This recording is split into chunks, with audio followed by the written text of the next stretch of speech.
Suzie. Welcome to my tiny house frog.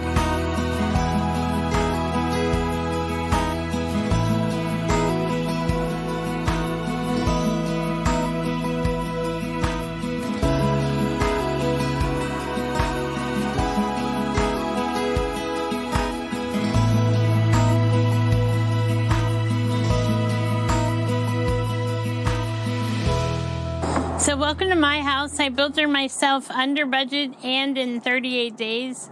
My budget was $20,000. I spent $17,000. I've been in her 6 years.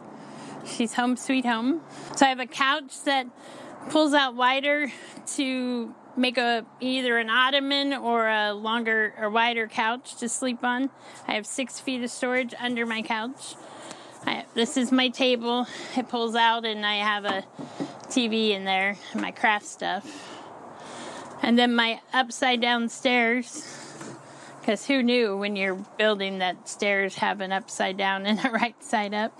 So I have a cat named Goonie. When Goonie was a kitten, I had solid curtains and he would climb them and knock them down and knock things down. So one day I decided I would just strip some material and he can no longer climb them. And they look cool. Welcome to my kitchen. I have glitter countertops because, you know, everybody should have glitter. I went to a RV graveyard and bought this sink. I had a round sink and I wanted something with more space, so I found a double sink for $5. And then I wanted a different faucet than anybody else, so my shower and my sink are copper. So it's a 2.5 gallon Berkey. And I love it. Goonie and I drink water all the time, and it's the best thing in the world, truly. I have my pantry up here. I screwed all the lids to the ceiling, and then you just unscrew them when you want something. So the name of my house is Frog, which means fully rely on God, which I did to build her. There was a lot of blood, sweat, and tears. So that's why there's frogs all over the place. So I didn't have any experience. I did have people help me. YouTube was a big help too. I had one friend that was in construction, so he would come and tell me what to do or how to do it, and then I would do it, and then he would come back and check to see if I did it right. Sometimes he said I had to take it down and try again, but that's how. So without my friends and people I knew, I would not have been able to build my tiny house. And one of the best things about going tiny is the people I've met along the way. The tiny house community is amazing. So I'm getting ready for travel, heading home. So I have to take everything down, put everything away, tie things down. My pantry under my sink, stick a pillow in there on one side. That pretty much holds everything. And then on this side, my Christmas tree holds everything else in. My pantry and my cat corral, because if you have an indoor cat, you gotta corral them. My refrigerator. Welcome to the bathroom. I have a full-size shower, a composting toilet, and over here I made a contraption to hold all my clothes. I have a washer spinner that sits in the shower when I am traveling. So my shower is full right now of all things that need to be safe. I also have a drying rack for my mason jars in my shower. So I also have a pocket door, and so you can have privacy in the bathroom because you live by yourself. So I built my stairs, and I built them upside down because I didn't know, but I built them so that I also would have storage in them, so books and miscellaneous things. So I made this art piece after a hurricane. We went on the beach and collected driftwood and then came home and made them. I actually made a whole bunch more getting ready for another festival, and Hurricane Irma happened. They were all on my front porch, and when I came home after the hurricane, my angel wings were gone. They'd all floated somewhere else. So I was in a flood in 2009 where I lost everything I owned, my entire business, all my son's stuff, all my stuff, and I thought it was time to have something. If there was a natural disaster coming, I could hook up and go.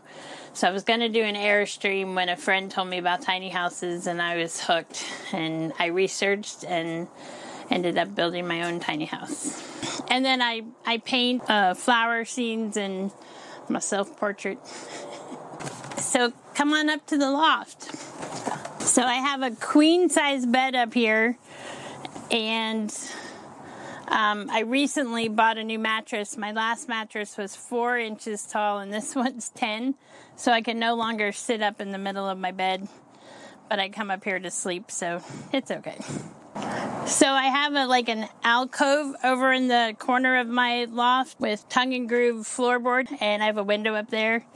Yeah, it's the most cozy, comfiest place to sleep. I have a ceiling fan. I've been in my house 6 years, and I've only had my ceiling fan for about a year, and it changes everything. It brings the coolness from the AC up or the heat up, and when I first got it, I said, no, the blades are too long, I'm gonna hurt myself. Oh, you'll only do it once, but quite often I whack my head on it. So I have 11 windows in my house. 4 of them don't open. These 2 don't open, and then my 2 front ones don't open, and I'm gonna put awning windows in these ones and open windows that way so I can get a real good breeze going through. I wanted bigger windows when I was building, but because I didn't know any better, everybody said bigger windows, I would lose the structure of my house. So I just went with smaller ones, but I have 11.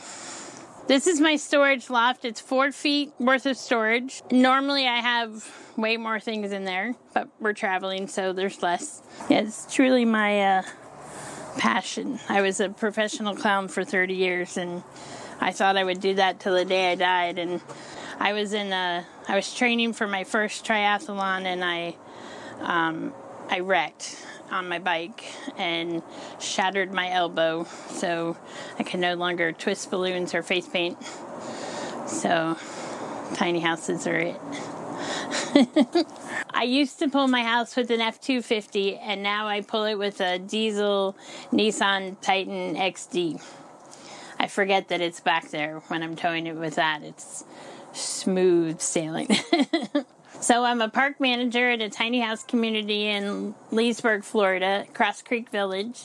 We rent tiny houses. You can bring your own tiny house, and we also have a few RVs there. I have a business called Go Live Tiny, where we help single-parent homeless families build tiny houses. And our new venture this year is we're hoping to build 500 homeless veteran parks, tiny house parks across the country in the next 5 years. We hope to do 500 to help homeless veterans. The plan is we'll build the houses, we'll house the veterans, and it'll be affordable living for them. So my budget was $20,000. I was a live-in caregiver with an empty airplane hangar, and my budget was $20,000, and I was able to build it for $17,000. My purpose now for being in my tiny house and coming to festivals and showing people my house is to show you, if I can build a tiny house, you can build a tiny house. Thank you so much for watching.